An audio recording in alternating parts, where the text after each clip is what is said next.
So in this video today, I want to go through the I need to speak to my partner objection, and this is typically an objection you should never have got in the first place if you've run the discovery portion of the call correctly in the first place.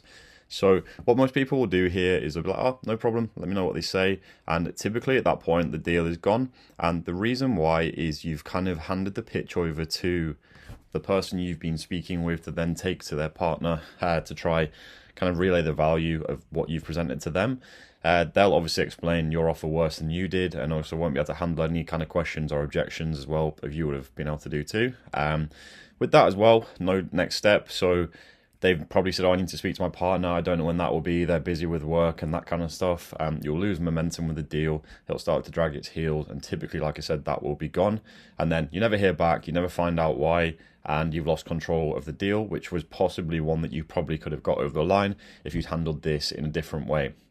So what this actually means is there's kind of one of three things it can be when someone says, I need to speak to my partner. It's genuine. It may be a case in their marriage or relationship or whatever it may be that they have an agreement. They have to run financial decisions past each other, which is completely fair enough. The second one is a soft no, just an easy out to say, similar to I need to think about it. They'll say that, hop off the call, because that's just more comfortable for them than then actually saying to you, no, I don't want to buy, because they probably don't want to go through the whole kind of objection handling piece too. And third is you actually just never asked at the start of the call who else is involved. So this also applies to things like, oh, I need to speak to the decision maker, which is something that you should have handled at the start of the call and either got them on the call or rescheduled a call for when they're on. And yeah, number three is on you, and that is the one that you can actually handle the easiest just by qualifying at the start. Like, are you the person who makes the decisions on this? So what you can do to prevent this before you start your pitch, before you go into your presentation, is to just say, before we go any further, who else is usually involved in a decision like this? This will help you pretty quickly get to the bottom of that part. And if you ask it in the discovery, this then allows you to kind of adapt to that. Maybe, like I said, reschedule the call or ask if that person's available to jump on the call or whatever it might be, just to try get them there in front of you as quickly as possible. And yeah, you can't do this at the end of the call because by that point you've done your pitch. So, oh no, I'll just relay it for you. And like I said, momentum's gone. You're probably not going to hear back from them. And yeah, if you still get this, what you need to do is, first of all, just understand if it's actually a real objection and just be like, out of interest, is it that they need to sign it off, or more you kind of just want their opinion on it, or just to make sure they're aligned with it? So understand that piece too.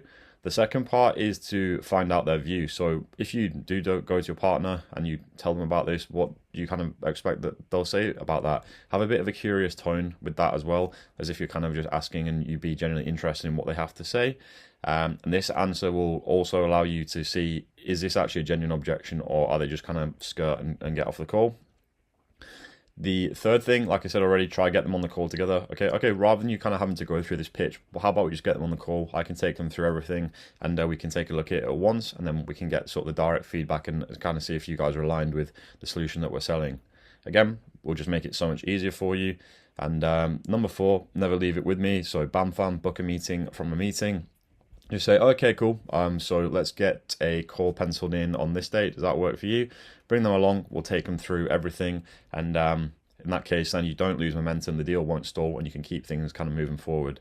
And the point here is you're not actually trying to like bulldoze past the decision maker. You're trying to make sure that it's actually correctly explained to that person, because they're essentially a stakeholder in this deal, that they understand the benefits of it, why you're doing it, where you are now, where you want to get to, all those things. So just by addressing this, by asking at the start, are you the decision maker, or does someone else need to be involved in this? You're addressing that problem. You can then move it forward, and yeah, hopefully you get that deal closed. But if you want more kind of useful information like this, just feel free to join the closing clinic on school. Jump in. We've just surpassed 300 members. We've had a wave of people joining recently. So if you want to get involved and get better at sales, hopefully see you in there.